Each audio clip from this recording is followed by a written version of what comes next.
Columbia, Harvard, Amazon, Microsoft, TEDx. What if I told you that one person could be associated with all of these brands and more? Sounds like a fairy tale of a career, right? We're speaking to someone who's been there, done that, in fact, still doing it. Please meet Gundeep Singh. Gundeep, please welcome on BehenCode. Thank you so much for doing this. I'm so excited to have you. Thank you so much, Filoni. And I love the way you introduced me with so much of excitement and passion. And this is a clip that I let it for myself. And whenever I'm low, I'm going to hear the first 10 seconds of it. Thank you so much for being so kind with your words. But you are $1 million worth. When I first saw your profile, I had only two thoughts. I was like, either this guy is an imposter or he's real. And let me speak to him and figure it out. And you're here, you're very real, right? So, how did you manage to build this fairy tale career that most of us only dream of? How? Like, is it even real? Is it even doable? Like, I think of you as an extraordinary person, right? So how did you manage to build this for yourself? That's a very interesting question. And I'll be very honest, right? So there's no secret to this. I think one of the things that I did very differently, and that was taught to me very early on in my school, was that if you plan for five things, you're never getting 20 done. And me being, I mean, it's very difficult. I have a very hyperactive mind. It's very difficult for me to do one thing and one thing only, right? So I was like, hey, if anything interests me, I'll find time for it. So at some point, I was working full time at Microsoft. I had a part-time MBA from Harvard. I had two startups floating, and then I found 120 days of skiing, which I loved. And in fact, fun fact was I did more of skiing than some of the full-time employees at the resort. And people Wow. were like, how did you find time for this, right? And I think once you start juggling with two balls, you get better at it. Throw in another ball. You do it with three, you do it with four, and Right. you just challenge yourself. And without realizing, you will have so much more time to do so many things, and it won't, tire you and stuff. So just plan for 20, got most of them done, very goal oriented, focused. And yeah, I think that's how it helped me achieve all those things. Brilliant. So Gundeep, again, when I see your profile, it looks just so perfect. And then it makes me think that what is it about you that we don't already know? Like, is there Yeah. anything beyond this, or is it just you already? No, that's a very good question. So I think one incident that I tell people, it really jaw drops for them when I tell them. Not many people know this from my past, and I used to tell them that I have failed. I have actually. I don't know if you're familiar with the concept of a back in a college. If you fail an exam, you get a back, and I got a back not in one course, not in two course, not in three, but the entire semester. Are you kidding I've me? You're actually, telling me no, I'm that serious. you've been to Colombia and Howard, Yeah, and you're telling me that yeah. you got like that I is actually unbelievable. managed somehow to get a semester back, and I Wow. mean the silver lining, to be honest, is that it was not because of my aptitude; it was because of my ignorance. But yes, there was a point in time where I had nine courses that I had to take in a semester, and for the final exams, I was not allowed to sit for any one Tell of me more about it. I am so curious right now. so, I so am it very happened in my invested first in year. failures. Believe me, I'm very invested in failures. So you've got to tell me this story. Perfect. And I think I was prepared to bring my non-perfect self here. In fact, I was excited to talk about my failures because, as you rightly, pointed out, there were responses that I've got on my LinkedIn that is this a fake profile? And I'm like, no, it is not, but I have failed, right? And I think just to go back to, when I had a semester back, it was in my first year uh, in my undergrad, and I was getting, ready for taking on to the world and getting very excited, doing, achieving more, doing more, wanting to do everything in terms of extracurriculars, not just my studies. and I saw an opportunity. There's a very hype around your undergrad college about tech fest, right? So when I joined, it was my first tech fest in the university, and they were looking for a web designer. And I really fit the bill because I had a website designed for me when I was in grade. And at that time, nobody really thought of even booking a domain for themselves, right? So I had a Sorry, what gundeep.com, grade did you mention? grade nine, Are you grade kidding nine. me? Yeah, I had a website, gundeep.com, in grade nine. I was so excited about tech and, I don't know if you want to call it self glorification, but Wow. I wanted to learn HTML, and I thought the best way to do it is to build your own website.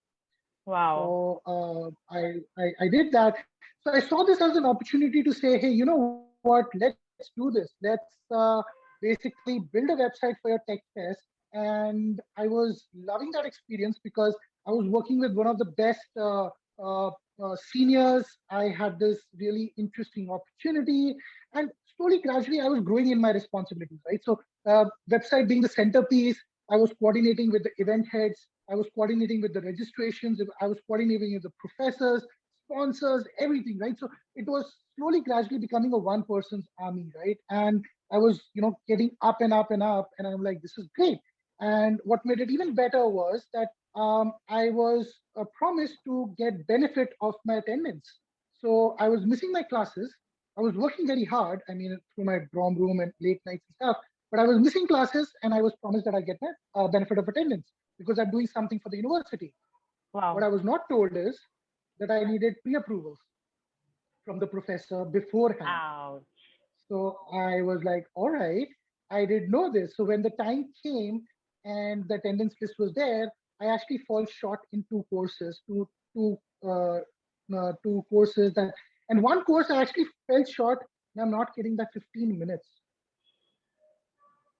15 like minutes. 2%, 2%. That counts for 15 minutes, not even a full class. If the class extended for 15 minutes and you do that, really, really deep click of that math, I would have really been eligible for the minimum bar, right? But I was not allowed to, sit for two exams because of my low attendance, two courses. And what made it very interesting is at that very same year, the university came up with a very, lack of better word, interesting policy that if you have attendance less for two or more courses, you're not allowed to sit for the entire semester. Oh no. So I actually became the first in my entire university in 30 years of its, inception, to not be able to sit for the semester because of my attendance. And it was devastating. It was, I mean, I can probably, uh, talk about it, but I remember during that moment, I could not take two sentences straight without crying. Like I was, Yeah, everybody in the university was getting ready to, exam preparation and stuff, and I was packing my bags to go home. And what wow. made it worse is the thought of facing your parents. And the irony was that everybody in the university sympathized with me. Everybody knew that Gundi was working for the tech test. And when this happened, they said, how did this happen? And I'm like, I didn't take pre-approval. He said, but everybody knew. I said, yeah, but it's a policy. So even though everybody wanted to help me, including professors, including the dean, they said we can't really float a policy and then make an exception. And the policy is coming from, the Wow. flagship university. So I can't really Yeah. do anything. So long story Yeah. short, I packed my bags, I came home, somehow faced my parents. One of the How most did they take difficult things. it? How did they take it? Fortunately, that was not, they were supportive. Because they knew where I'm coming from, and I was shit scared because my mother is a principal. So for her, education is probably the most important, right? Right. She would be like, hey, I don't care. I mean, if you have rajma chawal and a good meal, but unless you can show me 90% on a report card, Ouch. it's not a happy situation, right? So I'm here Right. in my first year of college, getting a semester back, something that nobody has done, Yeah. and she was very supportive. But what was eating me out personally was that I jumped to the employment phase of the university, right? So whenever you're going into a university, you're evaluating what are your chances of your employment, right? And Right. I knew that any good company, be it Microsoft, Google, would not look at anyone who has a back, right? Right. Some So, medium companies, mass recruiters would look at you if you have a single or a two back, right? yeah, and I here you wonder if have a anybody would be semester interested. back. Yes. Ouch. But did Anybody, you get anybody placed? would be. I did. I actually got a job, the top placement at that university at Microsoft, Are you and kidding? I ditched them. Yeah, I ditched them only to join Microsoft headquarters after my Columbia degree, when I Okay. got placed at Microsoft again. But this was my first undergrad job, and I managed to get a Microsoft this thing. But the thing was that it was so overpowering at that point, because I just thought that my life has ended, because no matter what I do, no matter what I do, the next 3 years I will never be able to erase this chapter, which means no company would talk to me. I am eventually on a path of unemployment. Like, it's a dead end, right? So at that point, when nobody was thinking about entrepreneurship, I was thinking of entrepreneurship as a Wow. forced career option, right? Right. And it was devastating. It was devastating. Yeah. Understandable. And now you're becoming more and more real to me and not like the picture perfect story that you have on your Yeah. LinkedIn profile. You're becoming more real. Like, oh, he's been here doing this, doing that, but he's had a share of failures. So, and when Yeah. you're telling me that your mom was a principal and you got like a semester back, now it makes me think that, okay, here's a lady who's expecting her son to get like 90 percentage, and here's the kid who's getting like a semester back, and he's very interested in extracurriculars and tech fest and stuff like that. So tell me more about yourself as a student. Like, how were you? Yeah. So as a student, I think I was always intelligent, right? I was always bright in whatever I chose to do, but I was very moody, very very moody. And believe it or not, I have seen my peaks and valleys, right? In fact, in my Columbia first term, a lot of interesting things happened in my first term. I got a 2.7 GPA. And people who are not familiar with the US scale, I can tell you 3 is bad, 2.9 is terrible, and I was at 2.7. And Ouch. in the very next term, I had a 4.1, and the scale is out of 4. So I actually got a 4.1 over 4 in the very next term. So I kind of swung like a pendulum, and it was insane, how I was able to manage to do that, because again, I had never seen anybody. In fact, you know what? When people asked me in my first term how much was your CGPA, I thought, let me say 3, because 3 is something that I've already increased point 0.3. Let me see 3 so that it's respectable. And the lowest that I got in my friend circle was 3.4. So I'm like, oh, I'm Wow. still the lowest, even after cheating. Ouch. Yeah. So yeah, yeah, it was that bad. It was in fact so bad that I remember 2.7.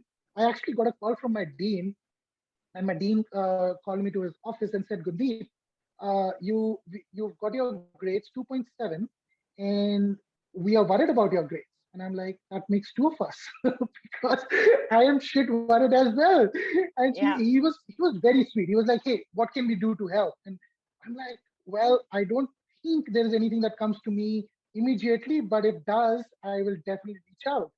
And that kind of shook me, because here I'm going to an Ivy League university, promising my family the world, and wanting to achieve a lot. And I already had a semester back, so while my mom was supportive, I was like, hey, this is like really bad grades, I really can't go up to her and tell her again it's a 2.7.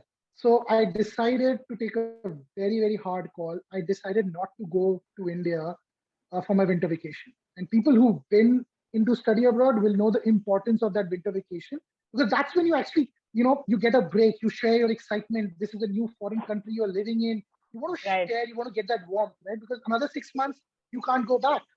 So True. I said, I'm not going. And instead, what I did was I actually immersed myself in the library, day in, day out. I was just working on my fundamentals, preparing for the next term, what went wrong, revising the last term, doing the final exam again. And I'm like, how did this happen, right? There were many reasons. I mean, some in my control, some outside my control, study patterns, the cultural shifts, all of that stuff. But I dissected, analyzed, and I said, hey, I need to first understand the problem to be able to fix it. And I was in library, crushing it and stuff. And I got a very interesting mail from the Columbia University saying that I'm not allowed in the library anymore because I've exhausted the number of library hours that is allocated to a student. You're going I never from knew one that's the thing. extreme to another. Yes, yes. So I was so focused, and I mean, the Columbia University had a reason behind it, right? So they were wanting to ensure that people are not living out of the library because the New York City was expensive. So a lot of students in the past, what they've done is to save on Wow. their $1,500, they would sleep in the library, Ouch. right?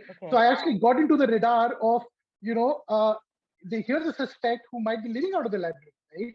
But I then went back to my dean because I remembered he said, if there's anything I can help you with, I'm like, yeah, let me be in the library. And here's my accommodation bill that I'm paying. And I was in part of the campus housing. So I said, I am paying the campus housing bill. Let me, use the library. And he gave me an exception, and I studied so hard, Filoni, so hard Tell me your that in the score. very next That's what term, I'm interested in at this point. so I actually there were four courses that I took. Out of those four courses, I took three courses that I got A plus, and A plus is a 4.3 over 4. So you actually do your bonus credits, extra stuff to impress the professor, so they give you High A plus. five. Typically one or two guys, right? So I got two, and then I got two A's, and I actually ended up with a 4.1 in the very next term. Um, so Gundeep, do you have any problems? Like, is there like an issue on your transcript because of this semester back, or how does it work then? Like, The silver lining is actually never, it got corrected. So in the very next term, I aced my exams. I got in the top of my class.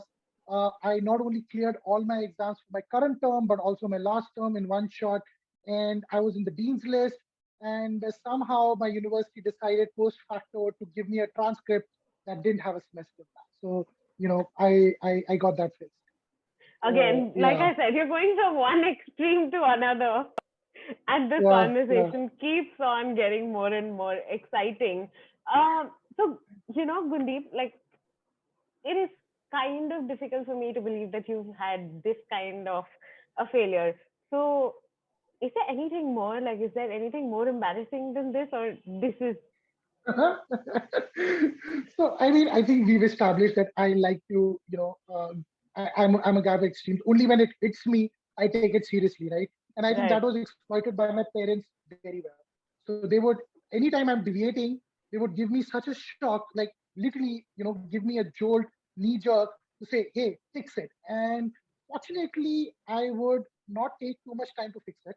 But one of the very, I mean, since you mentioned the word embarrassing, it's a very interesting game that comes to my mind. So I was playing a basketball. I was a basketball captain in my school, and this was a time when we were playing this game, home match, and all of my friends were in the audience, and it meant a whole lot because this team was really good. This inter-school match was important to us, and we were playing this. It was a 9 point game. We were down by 9 points and halftime, right? And my coach came up to me and said, Gundeep, let's use this game to practice for another game, right? Because let's do our moves that we feel will get us an edge on the next game, because quite frankly it's very difficult to recover from this. And at that point it hit me, and I'm like, okay, out of the team for 2 minutes. I gathered my team and I motivated the hell out of it. I said, you know what? It's not over until it's over. We gotta get this home. We gotta nail this. Blah blah, yada yada. And I was so charged up, and I'm like, yeah, let's go. And the whistle blew. We are on the court, and they gave me the ball. They passed me the ball, and I had the ball. And a thought came to my mind that how cool would it be if I, have a basket in the first 20 seconds of the match, leading by example, right? If I do that, my team will be actually Right, motivated. So I right. just charged. I didn't look left, I didn't look right. I just charged with the ball and did a basket. And I was so excited. I'm like, Wow. this is how it's done. Let's do this. I looked at my team and nobody was clapping. And this is what was the most embarrassing part for me. What? Nobody was clapping and it was pin drop silence. Why? And that's when I realized that I had scored what they call a own basket.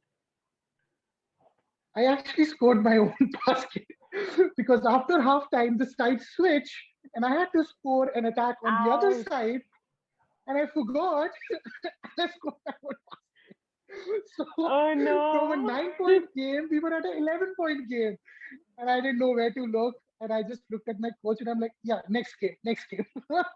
Let's do that. And I think he laughed. And post he laughing, my team laughed, all my friends laughed, and it made me feel a little better. And I think at that point, we just enjoyed the match and we just took it easy. And finally, I mean, we did tie it, which was awesome. And but we just had a very, very good time.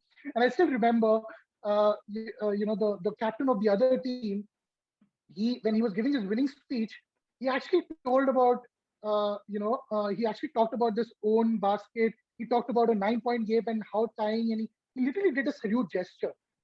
And I was blown away. I said, hey, we gotta be friends. So I kept in touch with him. And whenever we pick up drinks, he never forgets to start this story. He always reminds me of my own basket. And the good thing is we actually went on to play for state. So whenever he reminds me of my own basket, I remind him that I was a state captain player representing Punjab under 17, and he was playing in my team, and I was the captain. So I had a comeback, but it Yeah. was hilarious Sweet. and Yeah. embarrassing. Yeah, Wow. So, yeah, so Gundeep, tell me that what changed, what are the habits that got you from there to where you are today? Like, what are those things that you do? What are those habits that help you? What is that mindset that has to be a shift in the mindset for anything to change, right? So what is it yeah. that changed for you? I think I didn't quite honestly pay a lot of attention in making this shift, but I think a lot has to be attributed to my hacking background, right? So I actually became the first Indian to win the Asia Hackathon competition, and I used to love hacking. It was a challenge. So without realizing, there was a lot of mindset behavior that got shaped while I was into hacking, right? So, for example, focus, right? So I always view a lot of focus because of my hacking background, right? Because as hackers, when we set our target on something, we just we can't look left, right. Like we have to bullseye. We have to get that home, right? We have to achieve it. Whether that is a password, whether that is something that it's almost like a heist. You know, there's dollars behind that door. You gotta get it, right? So there's relentless focus. So that I think helped me. And second, which I would like to call perseverance, right? Because hackers also don't give up very easily, right? Right. In fact, when I talk to my hacking buddies, they don't look at failures as failures, right? They look at failures as iteration, because quite honestly, failure is not an option, right? You do something, you fail, you learn, you iterate, and you do it again, right? So given enough time with the right amount of focus, there is nothing that you can't achieve, right? So I just gave myself enough time, and I never lost sight of what I'm supposed to achieve. If it came in 2 months, great. If it came in 2 years, it still came, right? It's still a success. So I think that Wow. helped me. This Yeah. actually In fact, there's reminds a TEDx me. talk. Yeah. Tell me. Go ahead, go ahead. I was No, about to say that there is actually a TEDx talk that I did on this hack your mind now, and I I'm going talk to a lot certainly about loop that in the description. wonderful, wonderful. Yeah, Yeah. So, when you were saying relentless focus, I just remembered I read it somewhere just yesterday, I think, that if you focus on your distractions will distract you from your focus. so true, so So, true. That's beautiful. yeah. So, Gundeep, I'm so sure you saw this coming, and I'm so sure you get bugged with this question always and forever. But please tell yeah. me, what is it that you would want to tell someone who's aspiring to go to Harvard or an Ivy League college?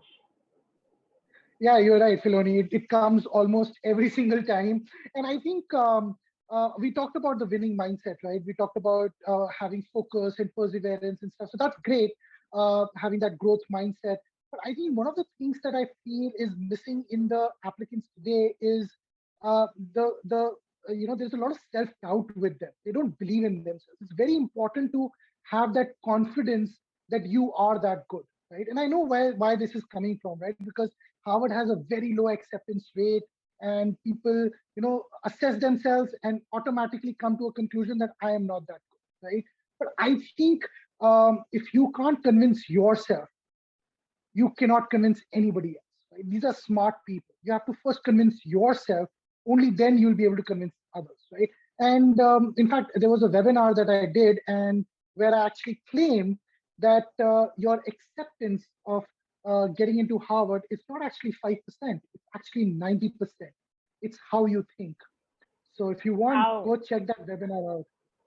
Yeah, Yeah, please. so I I mean, actually I'd love to. mathematically prove it.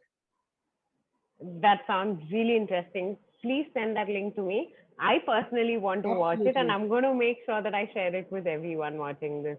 So every time, generally whoever says yes to come on BehenCode, I have my set of doubts, and I'm like, why? Why did you say a yes?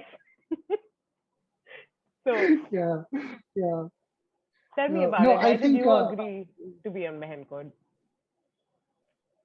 oh, well, many reasons. So I think first was I was able to relate to the conversation that you had. Right? I think you are one of the very few people who look at failures in the right lens, right?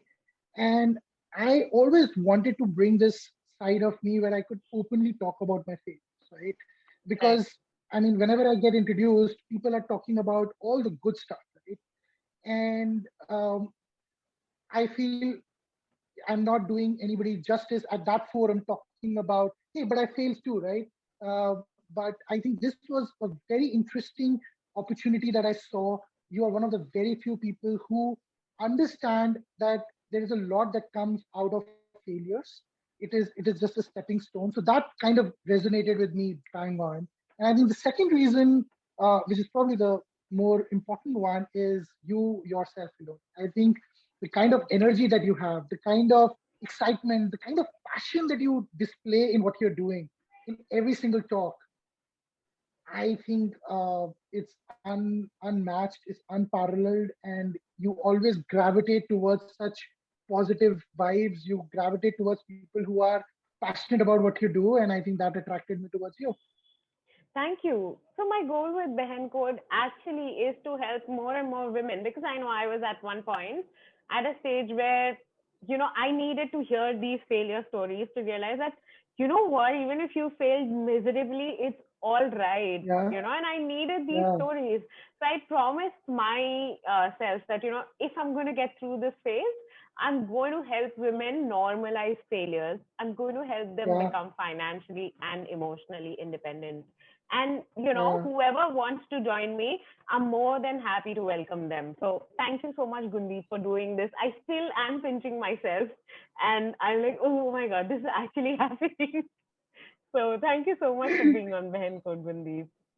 It's a pleasure. Absolutely, it's always a pleasure. Thank you so much, Filoni, for having me. I was a little skeptical talking about my failures because I was not sure whether it'll set the right, behavior. But I think thank you for giving me that confidence. Thank you for making me so comfortable, and thank you for having me. I really appreciate the opportunity.